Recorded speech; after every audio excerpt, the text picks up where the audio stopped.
महागणाधिपतये नमः। सदाशिवसमारम्भां शंकराचार्यमध्यमाम् अस्मदाचार्यपर्यन्तां వందే గురుపరంపరాం. శ్రీమాత్రే నమః. ప్రేక్షకులందరికీ స్వాగతం. కుజగ్రహ మార్పు. ఈ కుజగ్రహ మార్పు అనేది మనకి ప్రతి 45 రోజులకి ఇంచుమించు ఒకసారి మనకి జరుగుతూనే ఉంటుంది.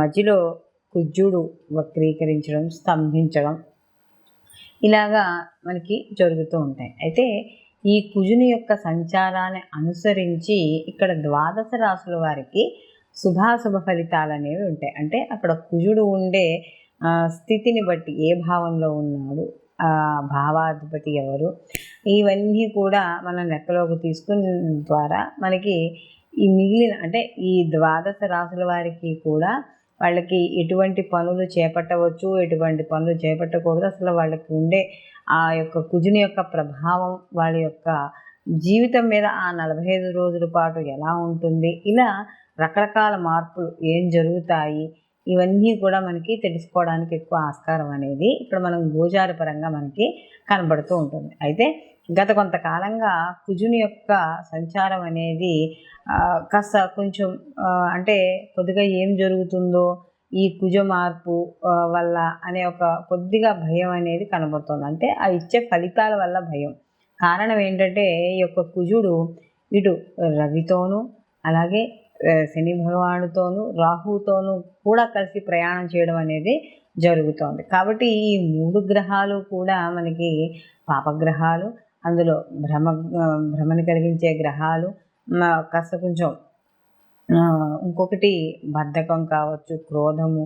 కుజుడు కూడా కొంచెం హైపర్ కొద్దిగా కొంచెం టెంపర్ ఉండేటట్టుగానే మనకు కనబడుతూ ఉంటాడు. ఆయన సైన్యాధ్యక్షుడు కాబట్టి ఎప్పుడూ కూడా ఒక ఉద్రేకం, కోపంతో కలిగి ఉంటూ ఉంటాడు కుజుడు. అలాంటి కుజుడు మిగిలిన పాపగ్రహాలతో కలిసినప్పుడు కొంత శుభ ఫలితాలు ఇవ్వడం అనేది తగ్గుతుంది. కాబట్టి అసలు నిజంగా కుజుడు ఈ యొక్క సంచారం వల్ల అంటే ఇంచుమించు ఈయన మార్చి 15 నుంచి అంటే ఈయన ఉచ్చస్థితి ఎప్పుడైతే దాటాడో, ఉచ్చస్థితిని దాటిన తర్వాత మార్చి 15 నుంచి ఏప్రిల్ 23 వరకు కూడా ఈయన శనితో కలవడం, అలాగే మళ్ళీ ఏప్రిల్ 23 నుంచి కూడా ఈయన జూన్ 1వ తారీఖు వరకు కూడా ఈయన రాహుతో కలిసి ప్రయాణం చేయడం అనేది జరుగుతుంది. కాబట్టి ఈ యొక్క 2 శనికి కుజుడికి కూడా పడదు, అలాగే రాహుకి కుజుడికి కూడా పడదు. కాబట్టి ఈ 2 గ్రహాలతో కలిసి ప్రయాణం చేయడం ద్వారా కుజుడు ఎటువంటి మార్పుల్ని, ఫలితాన్ని ఇవ్వబోతున్నాడో ఇప్పుడు మనం తెలుసుకుందాం. మకర రాశిలోకి ఉత్తరాషాఢ 2, 3, 4 పాదాలు, అలాగే శ్రవణం 1, 2, 3, 4 పాదాలు, ధనిష్ట 1, 2 పాదాలు మనకి మకర రాశిలోకి వస్తాయి. మకర రాశికి రాశ్యాధిపతి వచ్చి శని భగవానుడు. ఈయన ద్వితీయ స్థానంలో సంచారం చేయడం, వీళ్ళకి ఏనాడు శని జరగడం. అయితే ఇదే సమయంలో ఈ కుజుని యొక్క మార్పు ఏదైతే ఉందో ఈ మార్పుతో శనితో పాటుగా కుజుడు కలుస్తున్నాడు. ఈ కుజుడు వీళ్ళకి కానీ చూసుకున్నప్పుడు వీళ్ళకి చతుర్థాధిపతి అయ్యాడు. అంటే తల్లి వాటికి సంబంధించిన గృహము, వాహనానికి సంబంధించిన అధిపతి, అలాగే లాభాధిపతి కూడా అయ్యాడు. అంటే చతుర్థాధిపతి అయిన కుజుడు వీళ్ళకి జన్మరాశి నుండి ద్వితీయ స్థానంలోకి సంచారం చేయడం అనేది జరుగుతుంది. ఎప్పుడైతే ఈ 2 గ్రహాల యొక్క శని కుజుల యొక్క గ్రహాల యొక్క కలయిక జరిగిందో సహజంగా ద్వితీయ స్థానంలో ఉన్న ఏదైతే అంటే మొదట వీళ్ళకి ద్వితీయ స్థానం, తర్వాత తృతీయ స్థానంలోకి వెళ్ళడం అనేది జరుగుతుంది.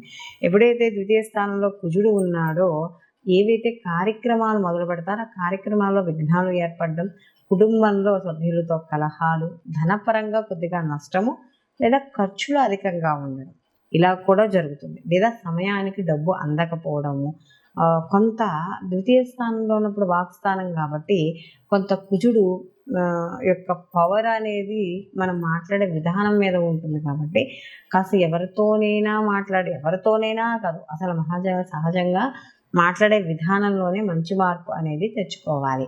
అలాగే సమయపాలన ఎప్పటికప్పుడు చూసుకుంటూ ఆహార నియమాలు, నిద్ర ఇలాంటివన్నీ కూడా చూసుకుంటూ ఉండాలి.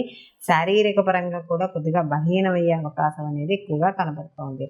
దీంతో పాటుగా మనకి ద్వితీయ స్థానము కూడా కొంచెం అంటే స్నేహితుల విషయాల్లో కానీ వాటిల్లో కానీ కాస్త ఎవరైనా మంచి చెడు అని ఆలోచించుకుని ముందుకు వెళ్ళడం అనేది మంచిది. అలాగే ప్రతి పనిలోనూ కూడా ఏ పని చేద్దామన్నా కూడా ఏదో ఆలోచనలు లేదా విపరీతంగా ఆలోచించడం, ప్రతి పనిలోనూ కూడా భయం ఏర్పడడం, ఇవన్నీ కూడా ద్వితీయ స్థానంలో ఉన్నప్పుడు కొద్దిగా వ్యతిరేక ఫలితం. అంటే గత కొంతకాలంగా కూడా వీళ్ళకి జన్మలోను వ్యయంలోనూ ఉన్నప్పుడు కూడా ఇంచుమించు ఒకే రకమైన పరిస్థితులు, అటు ఇటు చిన్న చిన్న మార్పులు ఉన్నా కూడా వీళ్ళకు ఉన్న ఎప్పుడైతే ద్వితీయ స్థానంలో కంటే ఏప్రిల్ 23 నుంచి మారుతాడో కుజుడు, అప్పటి నుంచి కాస్త ఇన్నాళ్ళు పడుతున్న ఇబ్బందులకి కొద్దిగా బ్రేకప్ పడడం అనేది జరుగుతుంది. అంటే ఎప్పుడైతే ద్వితీయ స్థానంలో కుజుడు రాహుతో కలిసి ఉంటాడు, అయితే ఇక్కడ రాహు కూడా ఈ మకర రాశి వాడికి తృతీయ స్థానంలో ఉన్నప్పుడు శుభ ఫలితాలను ఇస్తారు. పాపగ్రహాలు తృతీయ స్థానంలో ఇస్తున్నా కూడా రెండు కలిసి ఉన్న ప్రభావం అనేది ఉంటుంది. కాబట్టి ఈ రెండు కలిసి ఉన్న ప్రభావం వల్ల ఇక్కడ ఏదైతే కార్యక్రమాలు చేస్తున్నారో ఆ కార్యక్రమాల ఆటంకాలు ఏర్పడుతూ పనులు పూర్తవుతాయి. అంటే ఒకసారి అయ్యే పని అవ్వకుండా 2 సార్లు పని ఏదైనా ఒక మొదలుపెట్టిన తర్వాత 2-3 సార్లు అయిన తర్వాత ఆ పని పూర్తి అవ్వడము.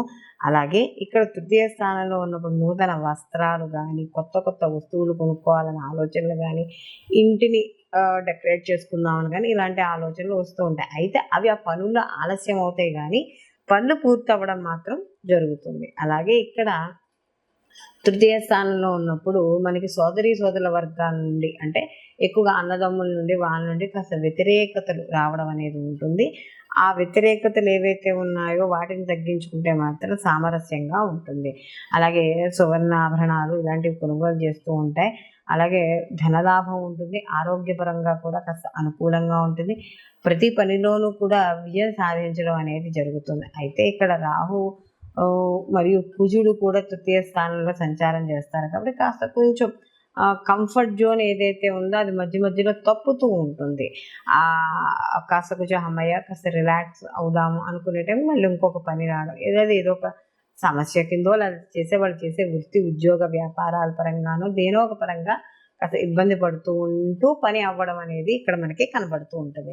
అలాగే విద్యార్థులకు కూడా సామాన్యంగా కనబడుతుంది. ఎందుకంటే వీళ్ళకి చతుర్థాధిపతి కాబట్టి కుజుడు వీళ్ళకి తృతీయ స్థానంలో ఉన్నారు కాబట్టి ఇలాంటి విషయాల్లో కూడా కాస్త జాగ్రత్త వహించుకుంటూ ఉండడం ద్వారా కొంతవరకు అనుకూలమైన ఫలితాలు పొందడం అనేది జరుగుతుంది. అయితే ఈ మకర రాశి వాళ్ళకి ఈ ఏనాడు శని జరుగుతూ ఉంది. అందులో శనితో కలిపి కుజుడు కూడా కలిసి ఉండడం, రాహు కలిసి ఉండడం వల్ల ముఖ్యంగా వాహనాల మీద వెళ్ళేటప్పుడు ఏదేమైనా భూములు కొనుగోలు చేసి అమ్మకాలు చేసేటప్పుడు మాత్రం మొదటి శనితో కలిసి ఉన్నంత సమయంలో కూడా వీళ్ళు జాగ్రత్త వహించడం ద్వారా కొంత ప్రతికూల ఫలితాలు, వ్యతిరేక ఫలితాలు తగ్గించుకోవడానికి అవకాశం ఉంటుంది.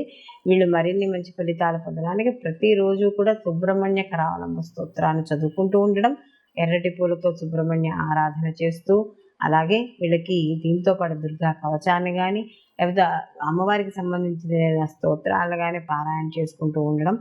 రాహుతో కుజుడు కలిసినప్పుడు కాస్త ప్రతి మంగళవారము కూడా మంగళచండీ పారాయణ చేస్తూ ఉండి రాహుకాల దీపాలను వేయడం ద్వారా కొంత ప్రతికూల ఫలితాలు తగ్గి అనుకూలమైన ఫలితాలు పొందడం అనేది జరుగుతుంది. మనం ఏ రాశికి ఆ రాశికి సంబంధించి ఈ కుజుడు యొక్క ప్రభావం వల్ల, అంటే మిగిలిన పాపగ్రహాలతో కలవడం వల్ల ఇటువంటి ఫలితాలు వస్తున్నాయి అని చెప్పుకున్నాం. అయితే ఇక్కడ ఈ కుజుడు కూడా ఈ యొక్క జన్మ జాతకంలో కూడా, అంటే వ్యక్తిగత జాతకంలో కూడా ఇదే గ్రహాలతో కలిసి ఉంటే కొంచెం ప్రభావం అనేది ఎక్కువగా ఉంటుంది. కాబట్టి ఇలాంటి ప్రభావాన్ని తగ్గించుకోవాలన్నప్పుడు కుజుడికి సంబంధించిన స్తోత్రాలు కానీ లేదా కుజుడికి అధిష్టాన దేవత అయిన సుబ్రహ్మణ్య ఆరాధన కానీ ఇలాంటివి చేయడం ద్వారా కొంత వీటి యొక్క తీవ్రత అనేది తగ్గుతుంది. అయితే వీటితో పాటు, అంటే ఇది గోచార ఫలితం అయినా కూడా గోచార ఫలితంలో కూడా మనకి ఈ మంచి చెడు, అంటే మనకి ఈ యొక్క ఏవైతే ఈ గ్రహాల వల్ల మనకు వచ్చే ఇబ్బంది, అంటే ఆ యొక్క సంచారం వల్ల ఇబ్బంది ఏవైతే ఉన్నాయో ఆ ఇబ్బందులను తగ్గించుకోవడానికి మాత్రం దైవారాధన అనేది చాలా అవసరం. కాబట్టి ఈ యొక్క గోచార ఫలితాలతో పాటుగా జన్మజాతక ఫలితాలు కూడా అందరూ తప్పకుండా పరిశీలన చేసుకోవాలి. కానీ ఇదే సమయంలో సేమ్ జన్మజాతకంలో కూడా ఇదే స్థితి కానీ ఉన్నట్టు ఎవరికైనా ఉంటే వాటి ప్రభావం అనేది కొంచెం ఎక్కువగా ఉండడం, మంచైనా చెడైనా కాస్త ఉంటుంది. కాబట్టి అలాంటి విషయాల్లో జాగ్రత్త తీసుకుంటూ మనం ఏవైతే రెమెడీస్ చెప్పుకున్నామో ఆ రెమెడీస్ని చేసుకోవడం ద్వారా కొంత ప్రతికూల ఫలితాలు తగ్గి అనుకూలమైన ఫలితాలు పొందడం అనేది జరుగుతుంది. సర్వేజన సుఖినో భవంతు. లోకా సంస్థ సుఖినో భవంతు.